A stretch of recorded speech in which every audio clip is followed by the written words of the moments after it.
Apparently, 2026 is the year of the Firehorse. Well, after Sunday's FA Cup victory at Sheffield United, maybe the Chinese need to have a rethink. Maybe 2026 should actually be the year of the Stag.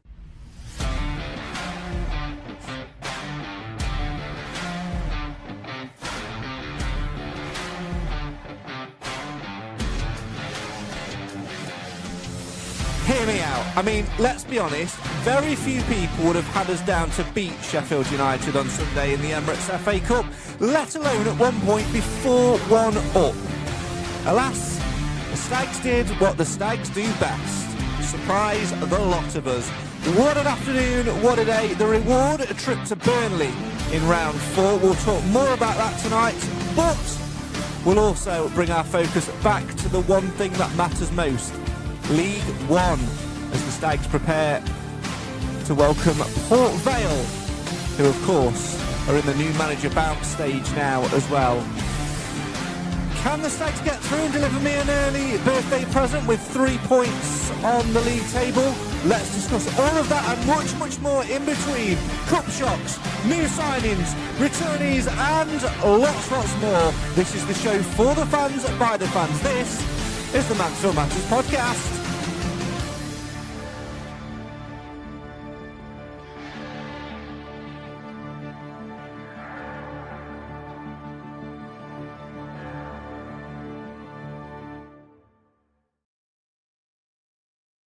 Hello and merry podcast day to all who celebrate. Welcome to the Mansfield Matters Podcast, the show for the fans, by the fans. Why?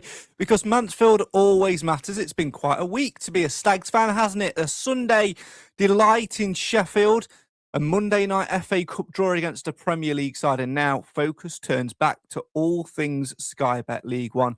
Joining me to reflect in all things Blades of Glory and look ahead to getting back to league action, I've got 3 Stags mad supporters, or 2 actually, because one's just left the room, to talk all about what happened on Sunday. So let's say, firstly, hello, good evening, and welcome to Mr. Nick of Mansfield Town Shirts fame. Evening, Nick.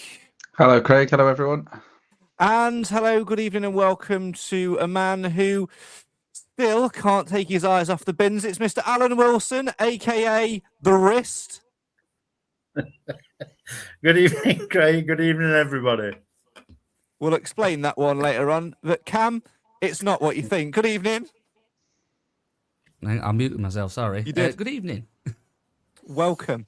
Right, we'll get straight into it in just a second. Why is Alan Wilson called The Wrist? Well, he's the only man that I know that can be talking to Robbie Savage via his wristwatch.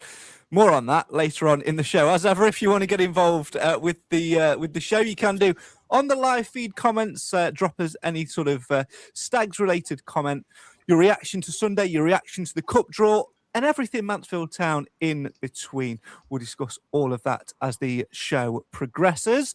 And why not add one more face to the mix? Let's say hello, Clive. Good evening. Hello, everybody. Sorry I'm a bit late. We'll absolutely we'll let you off. Let me go to that one. That's better. Right. Let's delve straight into it, shall we? And talk about FA Cup glory.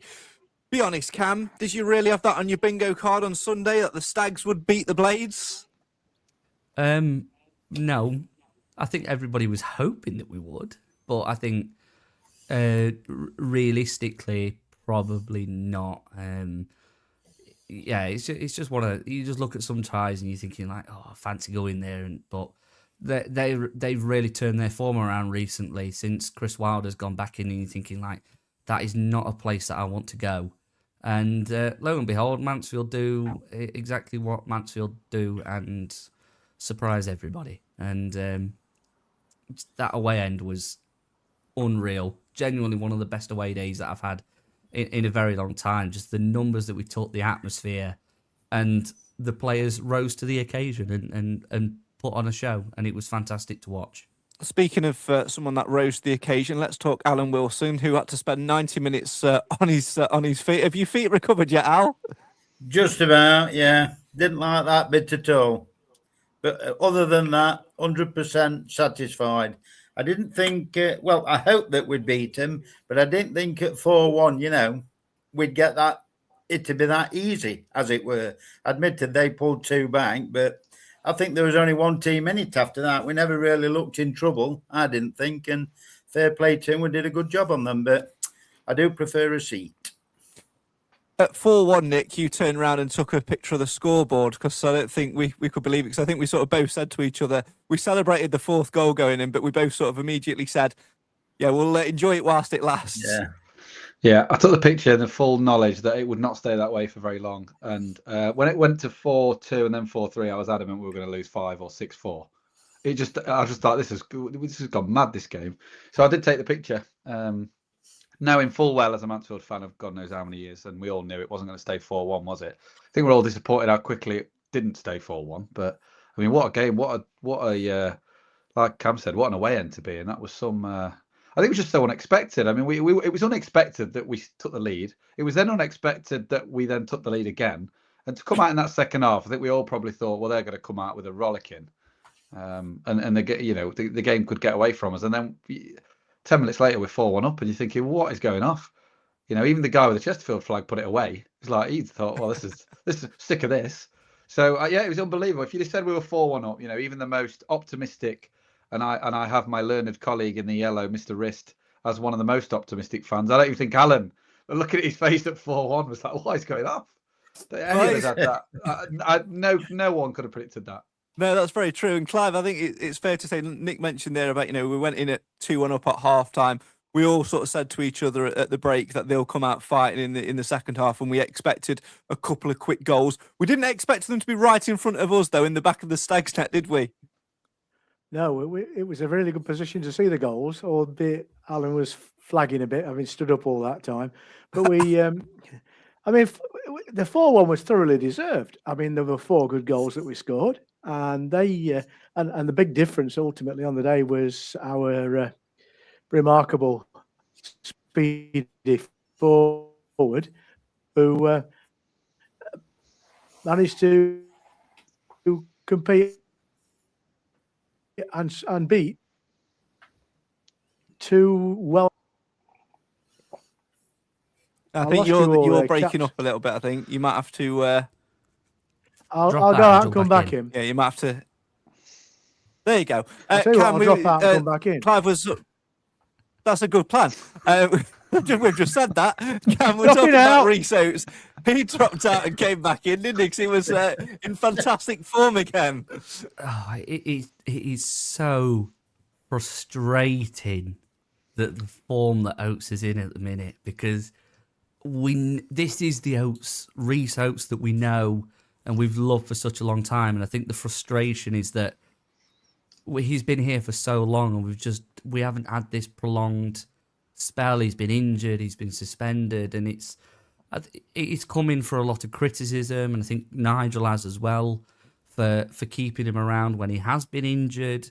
But these are the occasions that we keep him around for. He's so dangerous, so explosive, and it's just one of them players. You don't come across the sort of player like him very often, and their back four just did not have a clue how to deal with that. They try and shepherd him out of the game. Don't worry, we're just going to knock it round you.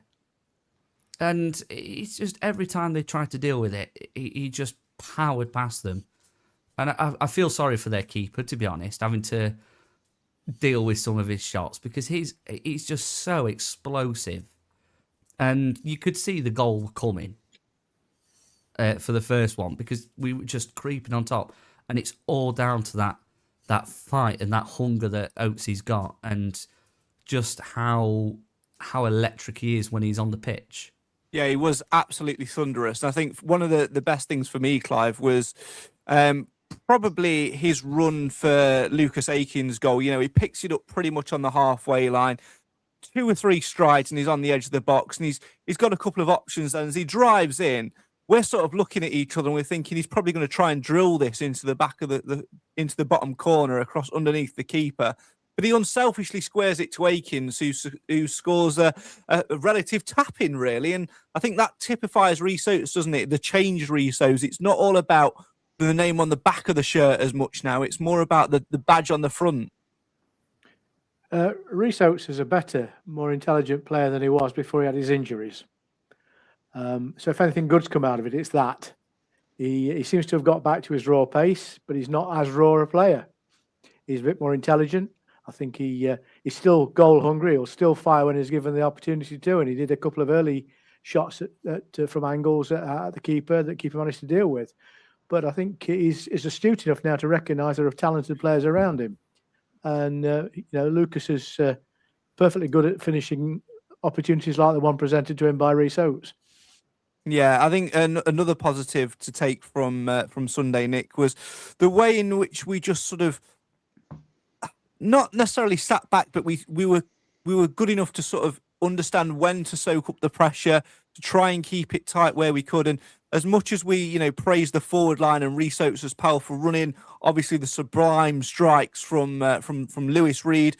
Also, again, we need to give a pat on the back to the back line. Ryan Sweeney, Dave, Bailey Cargill threw themselves in front of absolutely everything. Unfortunately for Nobby Welsh, when he threw himself in front of something, it ended up in the back of our own net. But these things can't be helped. No, I think it seems like the system at the minute suits the sort of backs against the wall, doesn't it? And the cup really brings that out in you. You look at Bolton and how much better the defence was when we didn't need to have the ball and we didn't feel the pressure. And maybe that's where, other than Bradford, the home form's been a bit iffier because we've had to keep the ball. Whereas in the games against Sheffield United, Bolton and Barnsley to an extent, there's no pressure on us to have the ball and they thrive in that. Well, the team seem to play into our trap. I mean, what our weakness is at that back at times is pace sometimes. I know Cargill's a little bit quick, but the other teams, and Bolton did it quite a lot, they tend to get it out wide and hoof a ball in the box. And that's meat and drink to players like Dave and to Sweeney especially. But I thought Sweeney, especially if I single him out, I thought he's been fantastic last few games. He got some right stick. And I think if the Stags had released him in November, I don't think anyone would have batted an eyelid and gone, oh, it hasn't worked. He's come back. It's not worked, whatever. He's been absolutely incredible the last few games. And no one really deserves it any more than him, because when we do look back, and probably a true reflection is he never really played a lot, did he? He got thrown into some horrific circumstance, especially at Wickham. He got thrown on and then brought off, and Burton didn't go well for him under a bit of pressure from their fans, and he's been superb. But I think that being without the ball and not needing to spring passes around all the time has really helped that back five. Yeah, absolutely. I mean, again, like I said on the podcast at the time, Alan, the whole thing with Ryan Sweeney, the Burton game was never going to work at the start of the season when we were trying to play that formation, because we were playing a predominantly left-footed centre-half who's a head-it, kick-it, throw himself in front of it man at right-side centre-half as a ball-playing centre-back was never going to work. And then the Wickham game as well, coming on in those circumstances, that was a cursed job for absolutely anybody. But, that's the reason why he's captain. He's had to bide his time. He's dug his heels in. He's got his job done in training. He's waited patiently for his opportunity, and he's grasped it by the scruff of the neck, and he ain't letting it go. And I think that has also spurred on the likes of Dave. It's spurred on the likes of Bailey Cargill and the others around him. And again, that's the reason why he's got the armband. Leadership.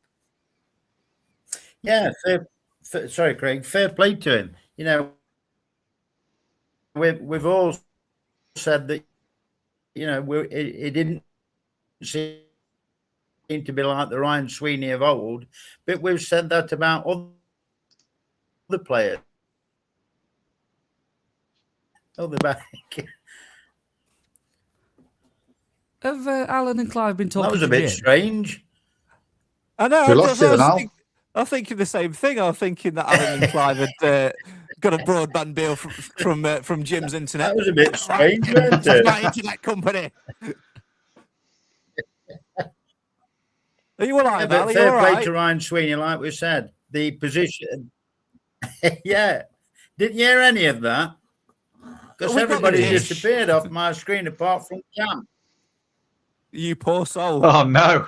You poor soul. Oh, no. I thought I was talking to Cam.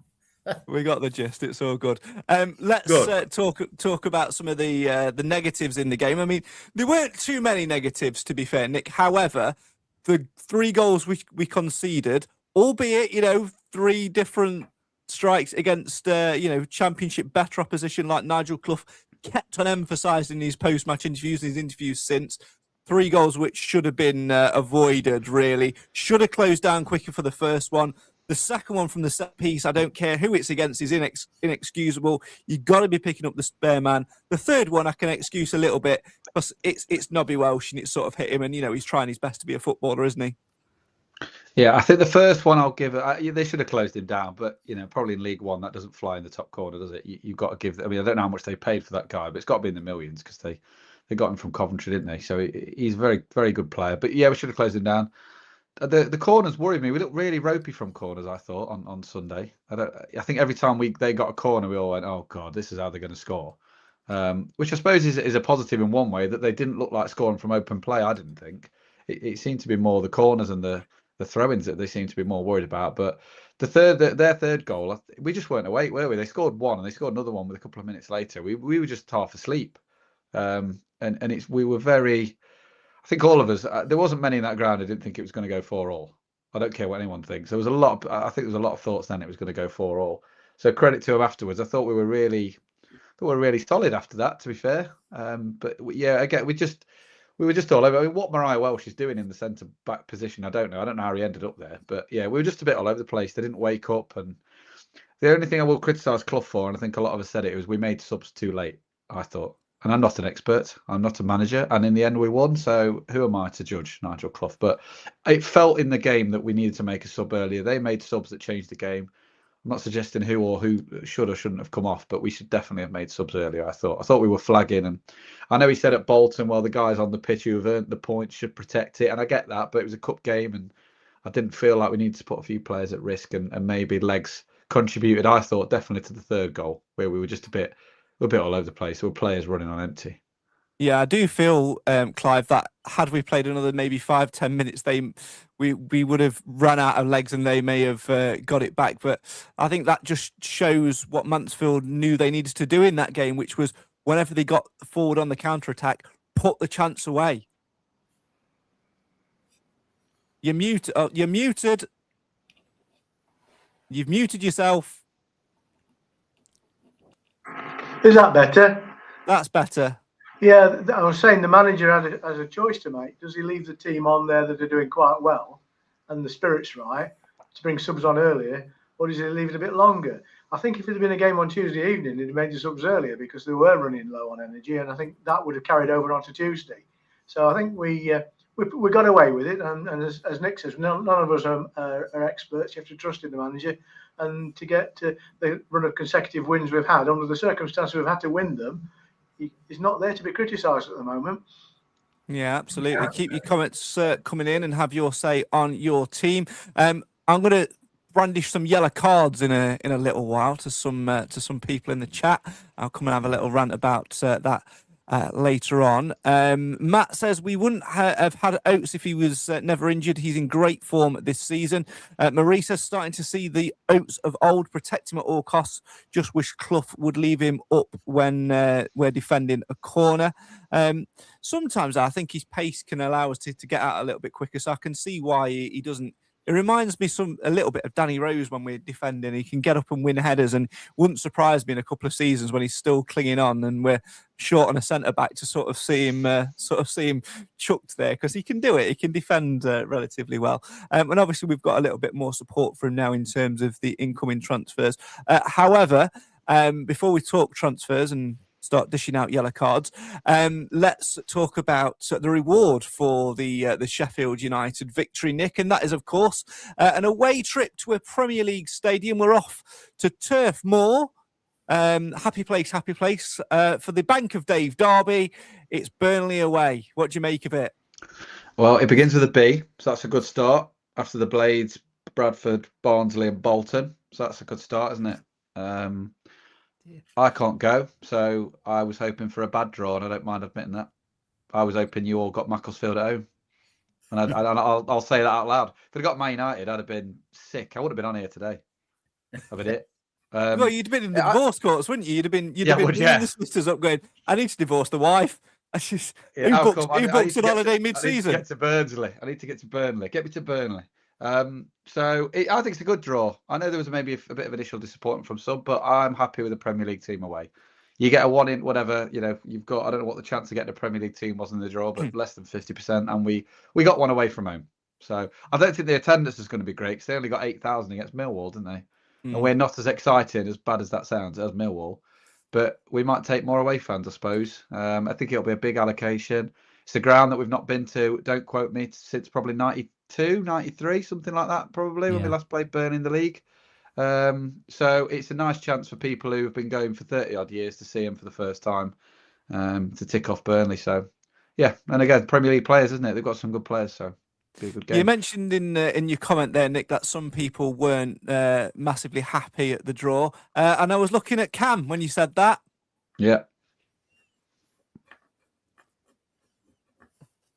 I think it's more just a case of it could have been better.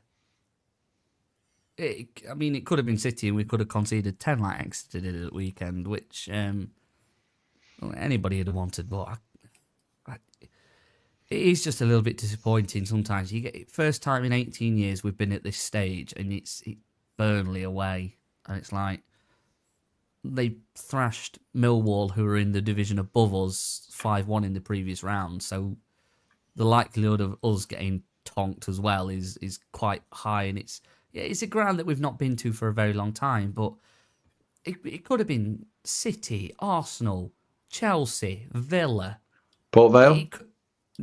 I'd have took Port Vale. Burton. Port Vale. We'd have lost. We know we'd have lost to Port Vale. We all know we'd have lost to Port Vale if we'd have played. I'd have took anyone in League One as long as it was at home. I'd think I'd have took anybody as long as it was at home. But it's just a little bit disappointing, isn't it, really? I mean, I get your point with, the Chelseas, the Arsenals, but I'm still happy with it, Alan, because it's a ground that I've certainly never been to. It's not that far, to be fair. It could have been a hell of a lot worse in terms of distance.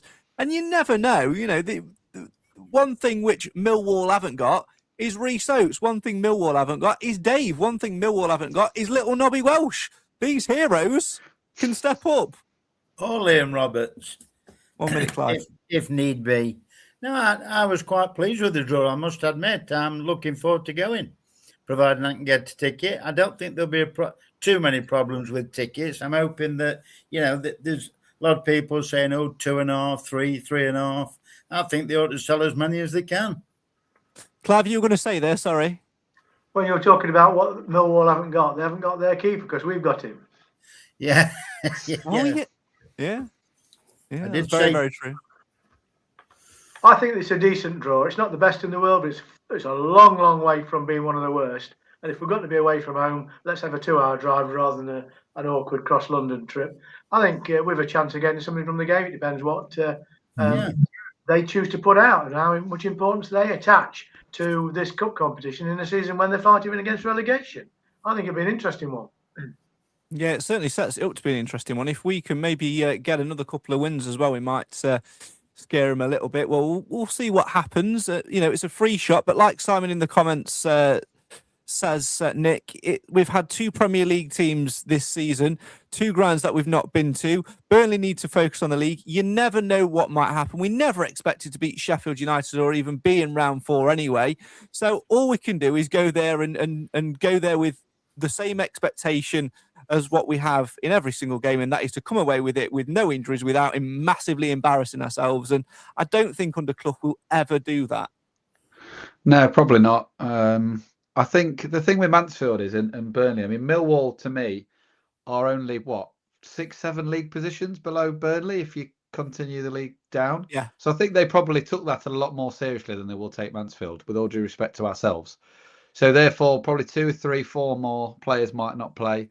Exactly as Clive said, they are fighting relegation, and a fifth getting to the 5th round of the FA Cup or staying up, we know exactly what their club's priority is going to be, and hopefully they might lose a few before we play them, and they really do need to concentrate on the league. I don't know where the midweek fixtures lie, so I don't know whether they've got a Premier League game in and around that fixture, but I think it's certainly one of them games that you go, we got a chance. Like Cam says, you end up playing Man City away, and as Nigel Clough found out with Burton when they lost 9-0 or whatever it was, you haven't got a chance, and there's no way that anything other than getting a tonking. But this one, I think it's just got a little bit, anyone really above Burnley, you look at the league and you think, now we've not got a chance. But then you see Macclesfield beat Palace, And you think, well, you never know. And I think away from home suits us better against Burnley. I think at home, a bit more pressure on us to go for it. The cameras would probably be there. And then, I think away from home, we've got a chance to just sit deep, hit them on the counter. Hopefully Oates is fit, and we'll give them a go. And if anyone in our league is going to give them a game, it'll be Mansfield. The one thing I do want, though, from this, Cam, is for Burnley to do something similar to what Sheffield United did, and that is to look at the competition and go, right, this is an opportunity now to get fans through our gate and to try and fill the stadium. And the way that we do that is to make tickets as cheap as possible. Yes, I know that sort of goes against what I've been saying in terms of trying to maximise revenue, but my logic is if, the maximum price is, say, 15 quid a ticket compared to 30, 35 pound of what the average will probably be for a Premier League round, maybe even higher than that, we will make more money because more people will be inclined to go and tick off the stadium, to go and see Burnley if you're a Burnley fan, or a neutral trying to do the 92, etc., etc. So I think there's a big responsibility on Burnley's shoulders now to get the ticketing price right, to try and encourage a good atmosphere and to get people, through the door as best they can. Yeah, and obviously, just for reference, you look at the ticketing in the FA Cup, it varies so much, and I think Sheffield United definitely did get it right because obviously a lot of their fans turned up as well. I think it was always going to be granted that we were going to turn up well because it's not too far away, but you look at the FA Cup pricing and Man United versus Brighton, two teams that play each other guaranteed twice a season in the same league, 55 quid for an adult ticket on Sunday night. We paid a tenner. Millwall was 15. I've just checked. It was 15 against Millwall. It was 15 for adults, 10 for over 65s, and 10 for under 21s, 5 under 18s. So 15 quid is what it was against Millwall. 15 quid's not bad. Yeah.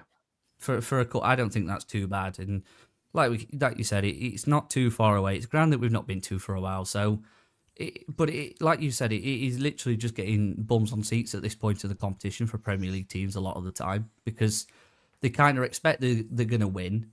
It's getting players in the minutes, and even Championship teams. You look at Sheffield United, majorly underestimated us on Saturday because he made something like 10 changes to the side, and it's just like, why?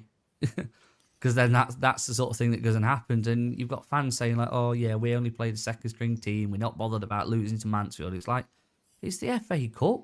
I went on a podcast with some American Sheffield United fan. How can you be a Sheffield United fan that lives in America, by the way? It's the same as these Wrexham fans. And he was like, I don't care about the FA Cup, man. I'm not really that bothered. I'm like, you're a fucking idiot. Anyway, that's a rant that I don't want to get into, but there is a rant that I will get into, and I am going to pre-issue this. A yellow card to people in the comments. Because, Clive, there's been rumours about Jamie McDonnell this week about Forest selling him to Oxford and all of this nonsense. That's exactly what it is. Rumours. Yeah, that's all it is at the moment because nobody's come up with any evidence. Club have not said anything. My contacts at the club, who are normally pretty accurate on these things, haven't said anything. So it might be true. It may be some of these people who are saying these things have got a better insight than I've got, but I've heard nothing.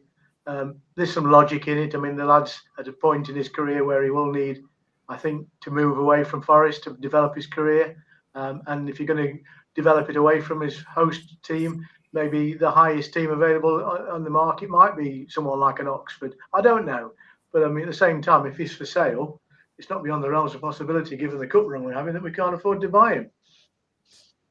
I think it's. Oh, I need to mute you after you finish speaking. Sorry. I think what annoys me the most, Alan, is comments like this. It's true, Nottingham Forest and Oxford have agreed a fee. Where's your fact? What's true about it? Some blokes written on Twitter, have they? Oh yeah, because that's the basis of all knowledge. It's true if and when it happens. Rumours have got no place in football, and that is why I hate the bloody transfer window. I normally look at it and wait until I see Steve out talking to him when they've got the yellow shirt on at Stags, or, they're up at the training ground or whatever. Until then, it is what it is. And it winds me up something, Chronic Nick, I'm not going to lie. Like, what's your basis for saying that it's happened? Have you got on Chat GPT and said, pick me one Mansfield Town player that might be sold? I think the funniest thing about this is Mansfield will be the last person to know anyway. It doesn't involve us really, does it? They'll just say, "Oh, just to let you know, we sold him to Oxford, by the way." Okay, fine.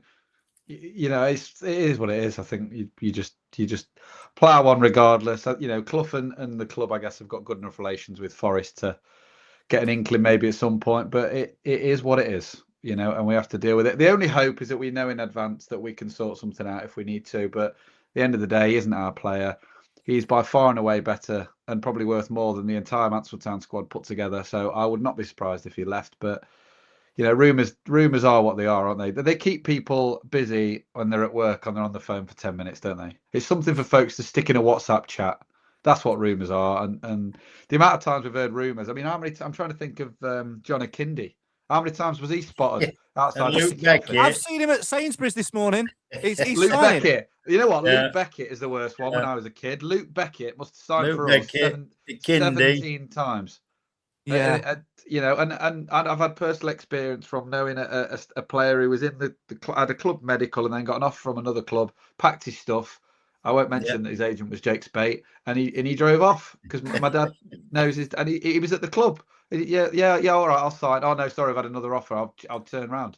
So until it's done, like Alan said, until you've got that shirt on, even then I'm a bit sceptical. Unless they're in the back of Carolyn's car on the way to an airport, I'm not interested. Now I'm gonna demonstrate how these rumours. I'm gonna demonstrate now the basis of these rumours and how true these things are by doing a random selection. And what we're about to do now has as much truth as the "it's true Nottingham Forest and Oxford have agreed a fee" comment. Right, Alan, pick any random player from Mansfield Town's squad this season, please. First name that comes to you to the top of your, to the front of your tongue.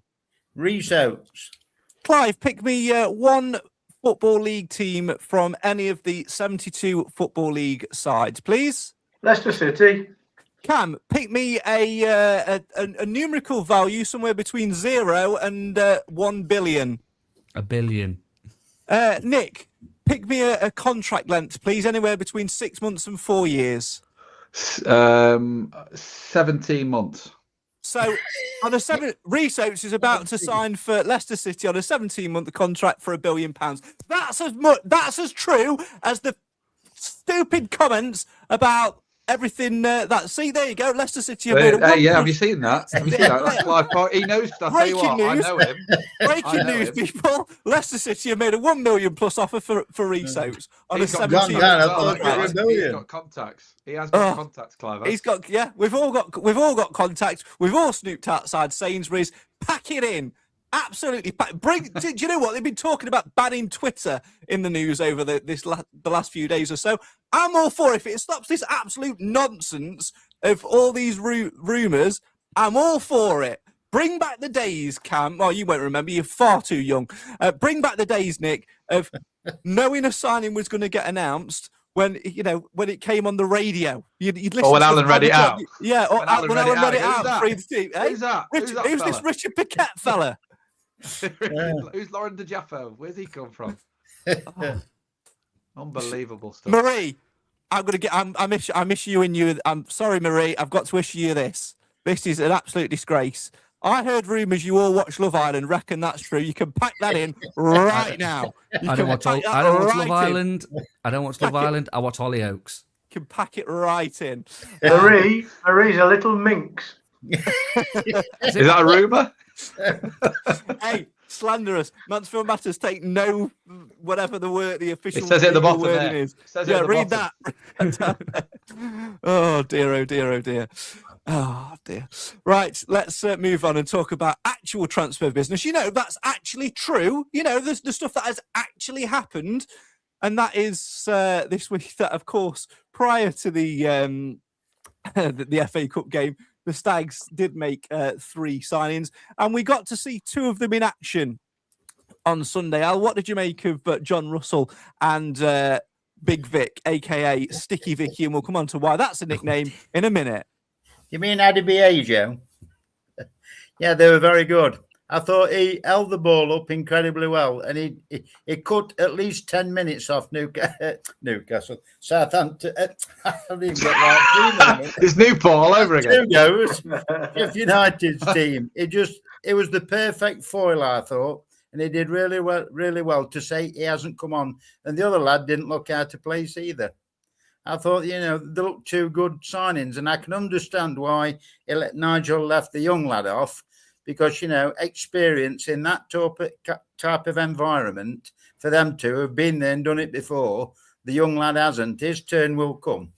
Yeah, if we didn't need to bring him on, we needed to bring defensive cover on. It was clear that, we were struggling for pace and we needed to just chuck a body on to try and defend, and that's exactly what we did. I've got no problem with that. I'm sure we'll see him, Oliver Iro, on Saturday at some point against Port Vale. Sticky Vicky, Nick, why has that become a nickname? Because, a little bit like Oshalaja, we're struggling to get our tongue round. What is it, Al? Adibie, Joe. Adibie, Joe. Yeah, even that's now, different. He said it twice. He said it twice that it was different. So Adibie, Joe. I went originally for Big Vic. I'm thinking he's going to be a big, tall striker, hold-up man. But you said to me, Sticky Vicky, and you know what? I like it. Well, he wasn't as big. I don't know if it's because he was stood next to John Russell, but he wasn't as big Vic as I thought he would be. He was smaller than I thought. So, and the ball stuck to him, didn't it? It was hoofed up, and the ball stuck to him. So I said he should be called Sticky Vicky. I've never been to Benidorm. I don't know what you're talking about. So I've not even Googled it. I promise. I've definitely not Googled it or YouTubed it. On incognito mode, anyway. You did it on incognito mode. That on works Wi-Fi. So yeah, as long as he's happy with it. I don't think Alan should read it out. I don't think we should go that far. It's not a Mauricio moment.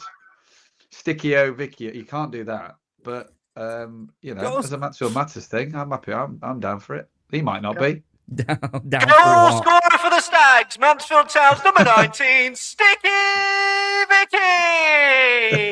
Oh, dear. Alan would have lost his job. Can I just say that both references Sticky Vicky and Victor, they both have ball skills. Yes, they do. Mean, take your mind out of the gutter cam. I'm behind Sticky Vicky as a name. I think Nick's nailed it on the head. It's got substance to it. The ball sticks to him. His name's Vic. Sticky Vicky. Let's go. This is the sort of thing that's going to get us cancelled. How do we get nominated for an award with this sort of content, by the way? Honestly. This is exactly the sort of content you wouldn't get this. For. Yeah, you wouldn't get this on Life of a Kit Man, which isn't an earlier podcast. Anyway, or a football league. Well, anyway, moving on. Not bitter. Sticky Vicky. I like him. It fills a gap that we've got. It's somebody that we can lump a ball up to, that we can just rely to hold it up. And sometimes you do need to shove it in a corner. And he did it absolutely perfectly on Sunday. He's doing it on purpose. He's filling gaps and he's sticking it in a corner. He knows exactly what he's doing. He knows what he's doing. I was fine until I saw you pick up your drink. I had to, because I was going to laugh again. Normally Alan who makes me do that, but it's Cam today. We'll be having game management soon. Oh dear. In all seriousness, though, go on, Clive. Go on. Sorry, Cam. yeah, it does. It does exactly what we needed to do, and I think it's something that we have said for a very long time. We've not got a hold up man, and we had it for a little bit with Gregory last season, and then as soon as Gregory was out of the team, it was the one thing that we really did miss up front, because you just lump a ball up front and there's just nobody to get to it. Akins and Oates can do it to an extent, but not enough when you think like they're the sort of players that you want to be playing it off to, and it's just getting that link up right. So it's definitely a position we needed to sort out, and it's it's just a shame that he's not played for a while. So I think that's the only thing that's playing on my mind, is that he's been out injured for so long. But then again, he's Mansfield, so we only sign injured players. And that is exactly, Clive, why we only signed him until the end of the season. My understanding is that we just took over his Bolton contract. He was out of contract at the end of the season anyway, so we've literally just taken over his registration and his contract from Bolton. But actually, given his injury record, given our gamble on strikers of that ilk previously, which has backfired somewhat, I think it's a sensible deal. And now he's got 6 months to, get his head down and try and get himself back into some sort of form. And listening to his interview on I Follow Stags in the week, I think that's exactly what he knows he's got to do. And I think when the two marry up like that, it's a partnership made in heaven. It's like ping pong balls. No, let's not go for another Sticky Vicky reference. I think his challenge immediately is to get match fit. And if he can get match fit and then stay fit for the rest of the season, he'll be a real handful in League One. I think it will prove under those circumstances being an astute acquisition. And I think there'll be no question about renewing his contract at the end of the season. But I think they're doing it right. They've measured the risk, and there is a risk. But you could see in the short time he was on the field, he's an intelligent player. He knows his way around. He knows when to go and when not to go. He has a presence, and he can hold the ball up. So those are all fine attributes for a team that's been lacking in some of those areas. Yeah, absolutely. Right. Keep your comments coming in. Have your say on your team. We'll talk more about players, those coming back, those going, and much, much more in between. This is the show for the fans, by the fans. Don't go anywhere. We'll be right back after these.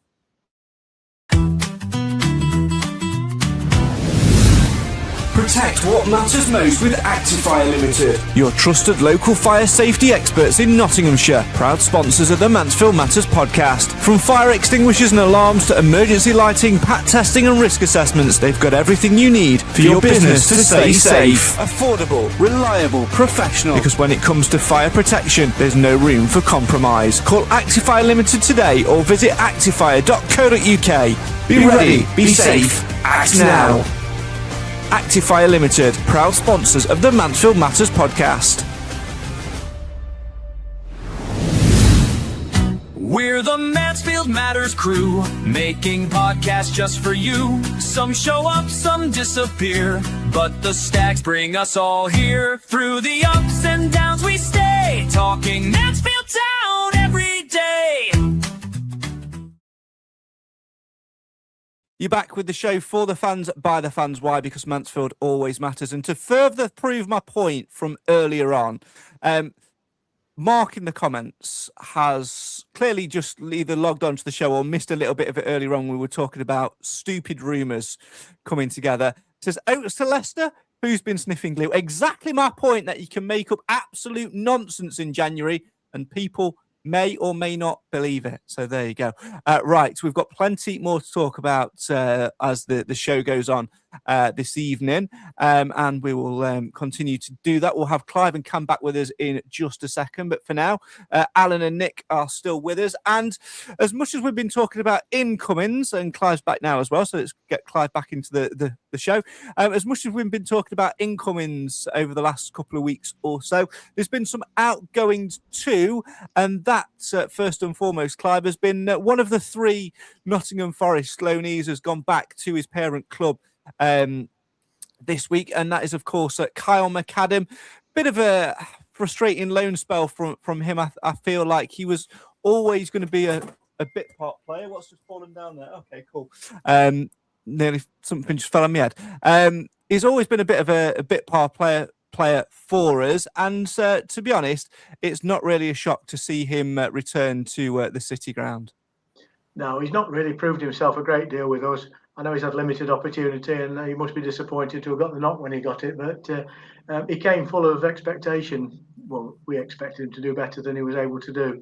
I don't think it's a loss. I think we can fill the space with better players. Yeah, we can. It's one of those things as well, isn't it, Alan, which does, it works for both clubs. There's no point us hanging on to him. I think we've always sort of said, haven't we, that we're overloaded in that area anyway. Stephen McLaughlin, obviously Fraser Blake Tracy, Bailey Cargill, Jordan Barry can play there as well. And in terms of going a little bit further forward, we've got more attacking options as well. So it gives the lad an opportunity to go and get his football elsewhere. And if we're being completely honest, he's not League One standard. I don't think any of us have ever really felt that he was. I'm going to say, well, when he came in, he started the season, didn't he? He started quite well. Same as Nigel said in his interview. He started well. He said then he got injured, found himself, out of the 17. And he, to be fair play to him, he didn't look like he'd be getting back in. That's why he's gone back. Because like you said, we've got plenty of left-sided players that were like in the pecking order before him. So fair play to the lad, good luck to him. I hope he does well wherever he goes. Speaking of good luck to people, sometimes on this podcast we have to hold our hands up and admit when things escape our notice. And earlier today, the club shared that defender George Cooper has gone out on loan to Truro City down in the National League South. And the first message from Cam in the chat was, I forgot he even existed. And you know what? I'm going to hold my hands up. You're not alone. Sorry, George. Sorry, George. Yeah, he's just one of these players that's been around forever.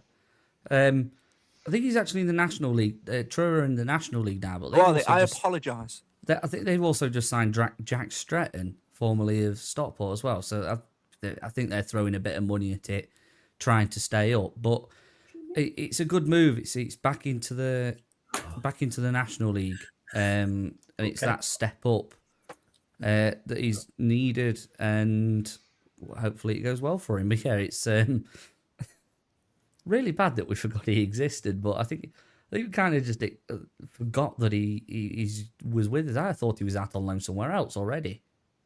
Yeah, it's a strange one.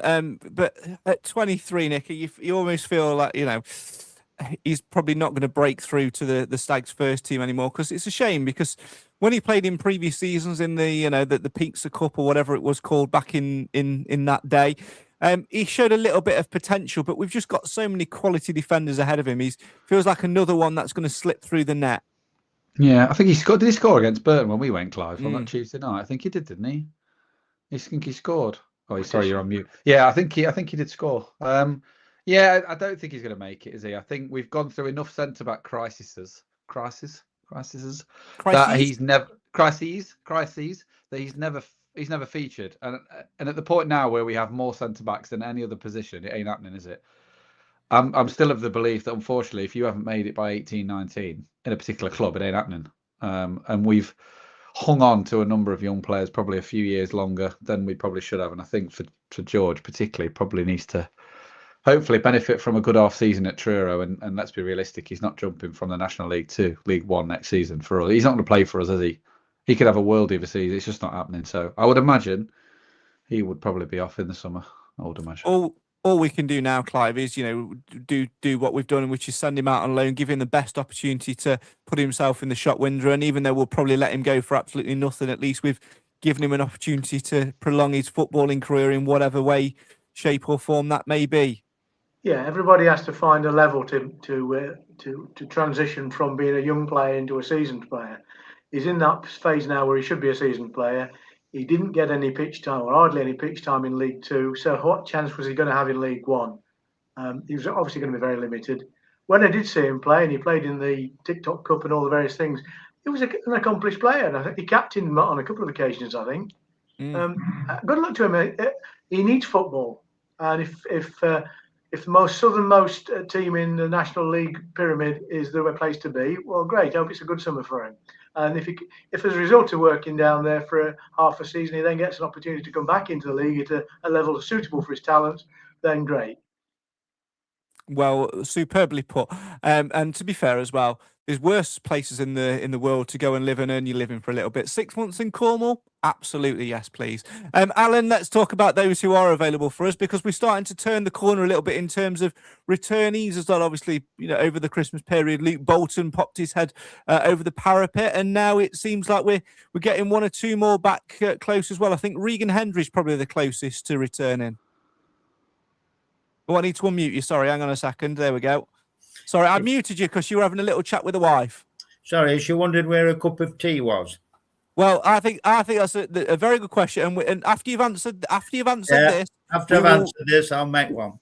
Yeah, after you've answered this, we'll take you off screen. You can go and do your wife, your husbandly duties. Yeah, I did actually. And before you pass it her as well, we must grade the tea. So I did put the kettle on, but I just forgot to pour the water in because I was logging in. But yes, if Regan Hendry comes in, what Nigel's been after for the last few weeks is a very, very strong bench. And I think now that the other players are coming back, with the 3 acquisitions that he's made and the players, your Boltons, Dickoff didn't even get in, did he? So he's going to be struggling. So I think it can only bode well. And if Regan Hendry can come back anything like after his injury, what he was before, we're in for a belting season. You certainly are right. Alan Wilson has now got 2.5 minutes to go and make a cup of tea.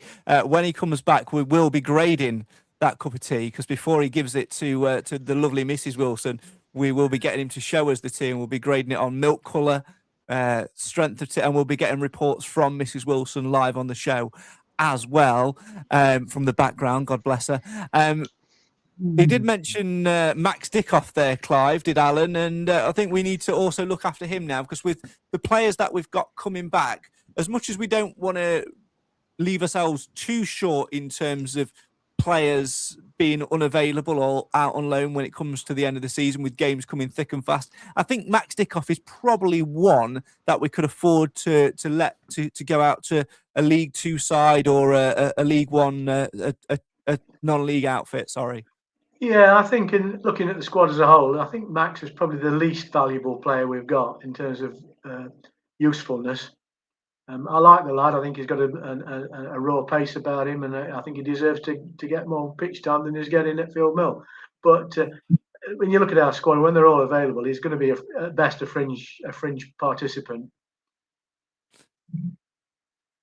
I think for him as well, I think we obviously brought him in when we needed to bring him in, Cam, didn't we, in Max Dickoff? But yeah, it would be a good opportunity for him to go out, especially when you look at the amount of players that we've got potentially coming back. We're going to be overloaded with attack-minded players. We're going to have Tyler Roberts, Touchwood to fit in, Regan Hendry as well. And now that we've got Sticky Vicky up there as well, and John Russell and Oliver Iro, it will move Dickoff down the pecking order. And also, let's maybe open the door to a departure for Mr. Dwyer as well, because he ain't getting anywhere near the squad, is he, unless everyone gets injured again. Yeah. Whoa, hang on a minute. Where are you going with that cup of tea, Al? We need to see that. We need to see that colour gradient. He's not listening. He's gone. No. He's back now. We'll get Green tea. Okay. Green tea. Oh, I can't grade that. Enough said. Where is it? Enough said. Green tea, Al. That's what Green she liked. Mrs. Wilson, I thought I knew you better. Anyway, sorry, Cam, carry on. I feel sorry for Max Dickoff a little bit, because he seems a nice enough lad, and he seems like he's got bags of ability. And I think he's always done a job when he's come on. But yeah, it's just one of the things you can't. When we have got so many players, we're dropping like flies. Are we sure we're not the Mansfield starting 11? No. I know. Yeah, you do feel sorry for him, because he seems a nice enough lad. He's got ability. He's done a job when he needs to, but he was definitely brought in when we needed bodies, and I think he was just because he was available. I don't think he counts towards the quote. Not 100% sure how old he is. Yeah, it's the age thing, isn't it? Yeah, I'm not sure. Yeah, I'm not sure. Anyway, but yeah, I agree on Dwyer. And I don't understand, because he seemed a very good player, and he just doesn't. I'm not saying he looks uninterested, but when he comes on, he just doesn't. He's not the Don Dwyer that we saw towards the end of last season, or is it? Have we just got an American Danny Johnson? Oh Christ! He's not even American though, is he? Let's be honest. Comes in, does enough to get a contract, and then just coasts by for the rest of it. Well, that's a conversation we probably shouldn't get there, because I think that to be a bit woof of us. Anyway, don't know why we're making dog references. This is an audio medium. Anyone listening to the audio version of this is thinking, what on earth are they on about? Honestly, you need to just watch on YouTube or whatever and get involved with it and everything. So, there we go. There's a ball of fluff on a screen. Oh no, and not for the first time on Cam's computer. Anyway, let's not talk about that. That's obviously niche. Less sticky Vicky conversations. Indeed, because we need to move on and we need to do this. The game of luck, who gives up, don't mess it up. I hear you say, how do you play? Win, lose or draw, then pick a score and one more thing. Pick a hero, don't score zero, that's the game. But we're not fools, this game has rules. It gets on time, you'll be fine. Remember the rhyme. Walk the best predictions. Walk the best predictions. Remember the rhyme. Guess on time, you'll be fine. Remember the rhyme. The best predictions. Yes, anyone else remember this little game that we used to play pre-cups? When we have a cup game, we don't play it for obvious reasons. But we're back in league action on Saturday at home to Port Vale. A side, Nick, who have turned a corner of late. The new manager bounce has well and truly set in, and it's typical, isn't it, that when they're about to play us, they're starting to hit form. They've got under our skin in recent years, haven't they? Yeah, I think a couple of games ago, before they sacked him, I think it'd have been a dead cert, wouldn't it? They were blooming awful, but they've got the guy from Northampton, haven't they? Forgot his name. John Brady. Brady, that's it. And he's a good manager. I think they'll be full of confidence now. They're sort of turning it around a little bit, but they're by no means out of it. So there's still a bit of pressure on them. I still fancy us to win. I think with a better side, but yeah, they have been a bit difficult to beat, haven't they, at times, Port Vale, and obviously they delivered us the ultimate punishment a few years ago. But I still fancy us at home, even though our home form's not as good as our away form. But yeah, still fancies to get something out of it. Still fancies to win. Well, let's get into it then, shall we? A reminder that podcast predictions takes place before every single league game. The link that you need is in the description. If you've not played it before, don't think that it's too late to play, because it really isn't. There are lots of... Sorry, Kevin, we're keeping you up, son. Yes, mate. Get to bed earlier. Start watching Sticky Vicky videos on YouTube and all of that. Right. What was I saying? I was doing a link about podcast. Oh, yeah. We play it before every single professional. This is why we never got nominated never won the award. We play it before every single league game. The rules are in the description. Click on the link. And if you've not played it before, you can play it and start this weekend. And who knows, you could still win the whole damn lot, because we always do the odds at double points, triple points, or whatever that may be. Port Vale, though, it is normal points. And Alan, you're up first for your prediction, please. Win, lose, or draw? Win. And what will be the score? 2-1. And who will be your hero to make sure we don't score 0? Bailey Cargill. Simple as that. Right, Clive, you are up next. Well, it's another team with B, so we're going to win. Burslem. And we're going to win 2-0. And my hero, to make sure I don't score 0, is one Mr. Rhys Oakes. It's a good selection. Nick, you're up next. My score prediction is 2-1 win, which means we'll lose, because every single one of the last 5 I've got wrong. And my hero to make sure that I don't score 0 is a little Nobby Welsh. Cameron. Ooh, 3-1 win. And I think that...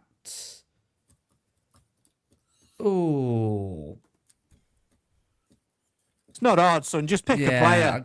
Why are you stringing it out for? This should be the quickest link ever, and you drag it out. I don't know. Put Danny Bacon down. He's lost it now. The hard bit is remembering who you did last time, especially with the break. I have no clue who I picked last game. I didn't choose one for the last game, so it's fine. I don't score 0. Oats, I can't remember. It's the game before my birthday, so we would naturally lose. I'm not going to go for a loss, though. However, I am going to go for a slight intonation on my age. And no, it's not 9-0, you cheeky fucks. I'm going to go for a 5-3 win. And I'm going You're 53. Yes, the opposite way around.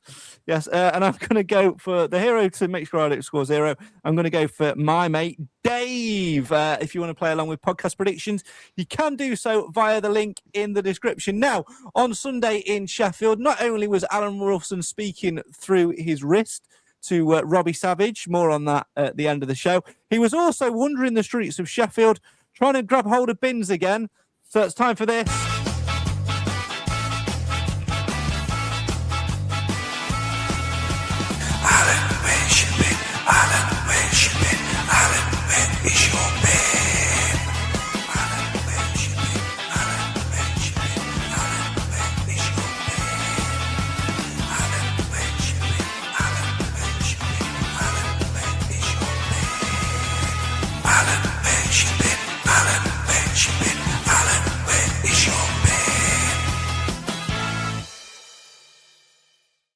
Now, if you don't know what Alan Where's You Been is, it's a great piece of content where Alan Wilson gives us 5 clues to a random football team.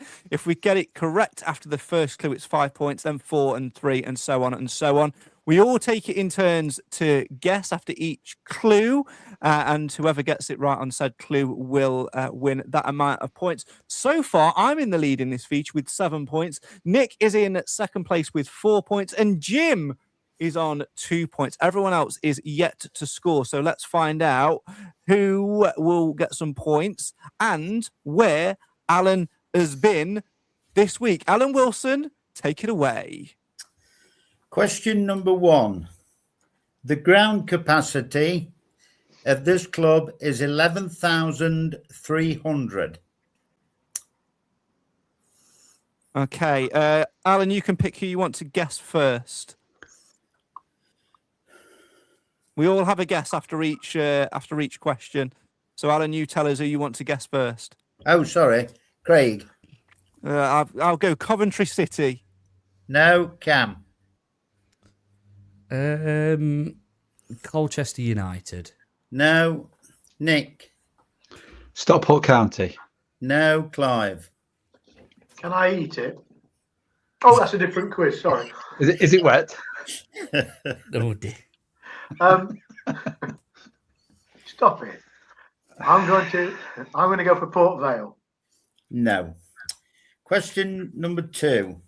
They lost in the league trophy at Wembley in the final of the league trophy in 2015. Same people again. Craig first. Why me first? Peterborough. Incorrect. Cam.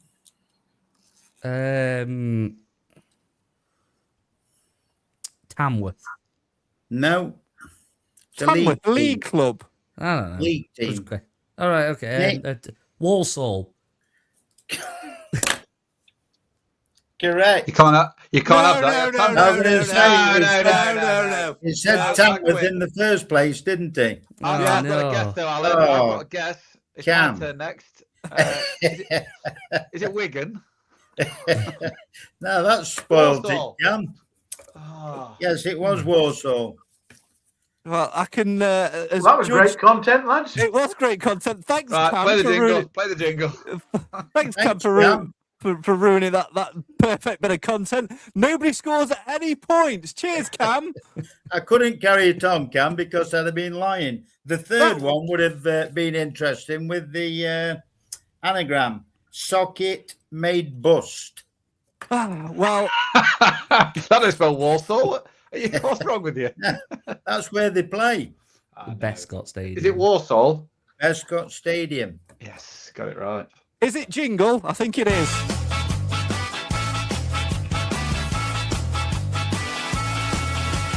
Alan, where's you been?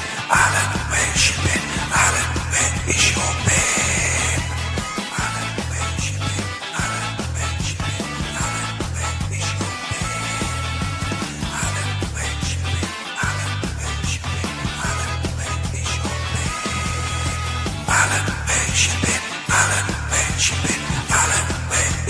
been?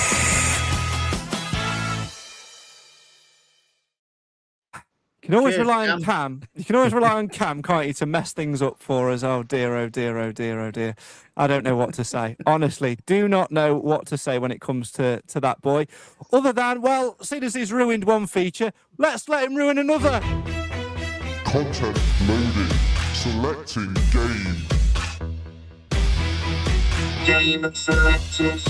Players stand by. What's in Craig's bucket?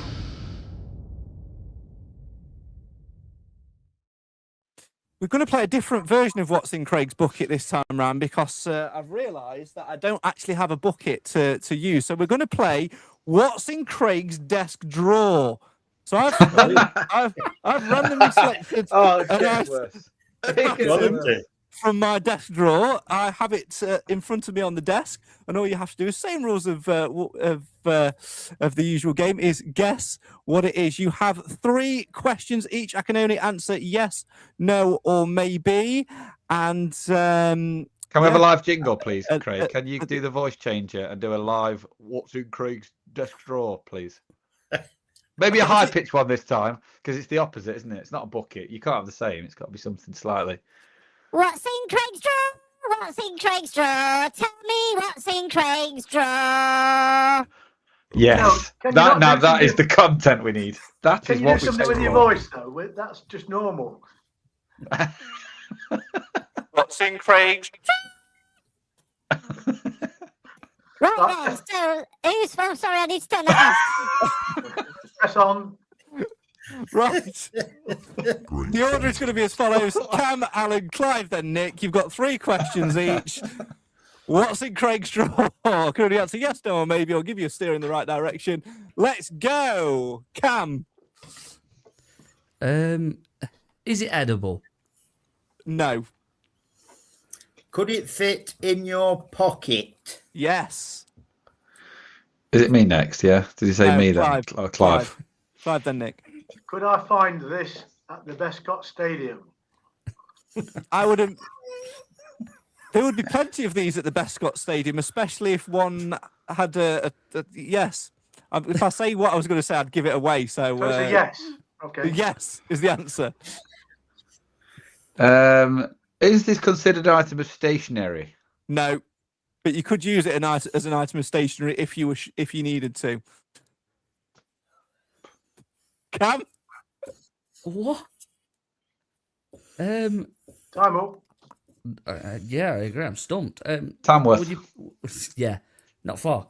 Would you find it in a supermarket? No, but you'd use it in a supermarket. Alan? Is it expensive? It can be. Clive? Would an average person have more than one? Yes. Nick? Oh, okay.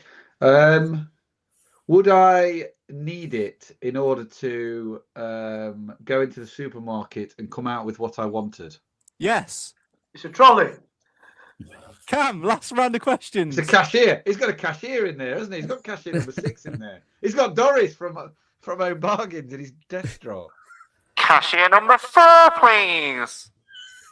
Cam?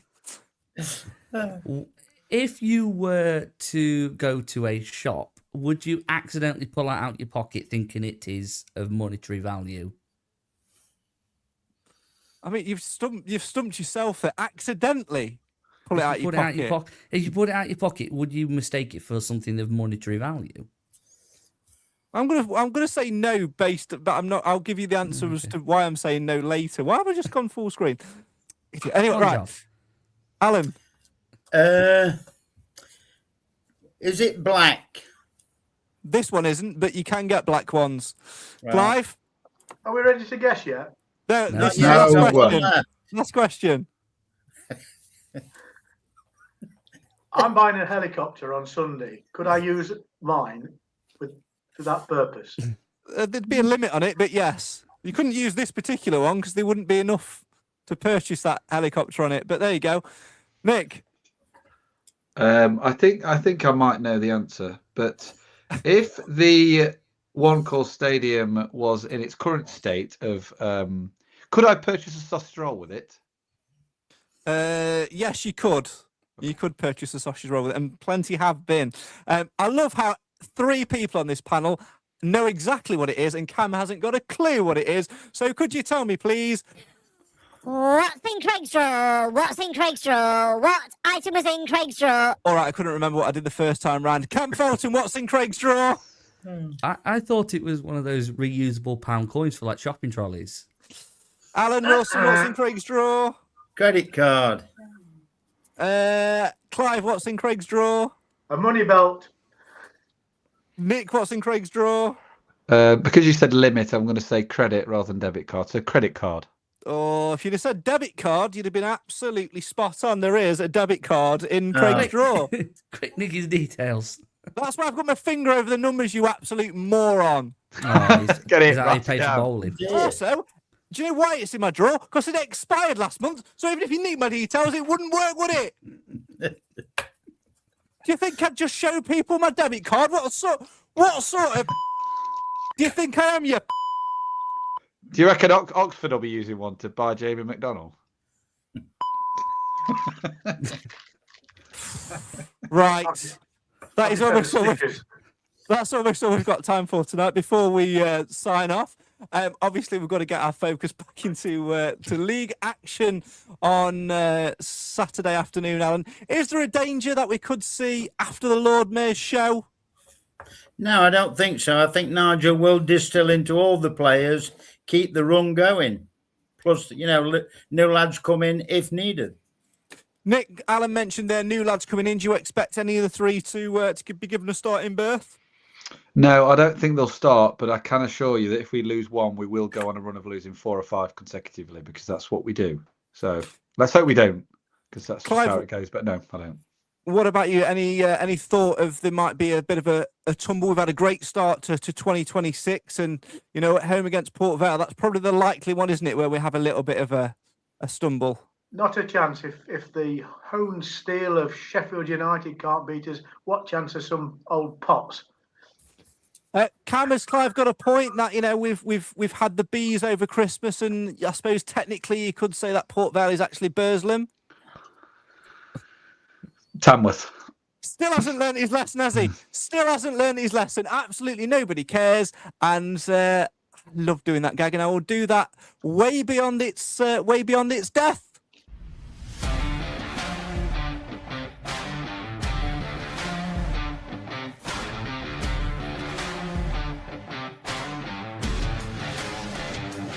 Sadly, that's all we've got time for on this week's Mansfield Matters podcast. My thanks, as ever, to the Mansfield Matters podcast panel, and most importantly, to you guys at home for watching and for listening. A reminder that Podcast Predictions is back. Yes, it feels so long since we actually did a Podcast Predictions. A quick reminder of the rules. You must submit to your guesses no later than 90 minutes before kickoff, and you can't pick the same player 2 weeks in a row. Little tip for you, if you can't remember who you've chosen in your last game, there's 3 new players that have been added to the list now, so maybe choose one of them. I'll leave that up to you. Make sure you follow us on all things social media to find out when we're next and be live, and keep the conversation going. Right, I'm off to secretly practice my bowling skills because I want to annihilate Team Mansfield Matters at the birthday bowling bash on Sunday. That's a mouthful at this time of the evening. We'll see you next week as we recap on Port Vale and much, much more in between. Thanks for watching, thanks for listening. Good night.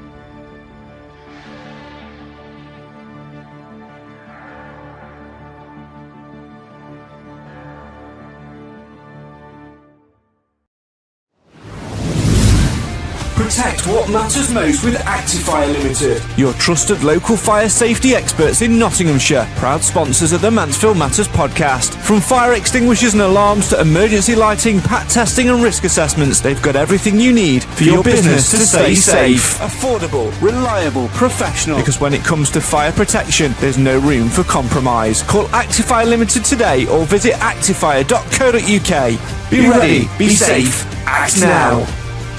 Actifire Limited, proud sponsors of the Mansfield Matters podcast.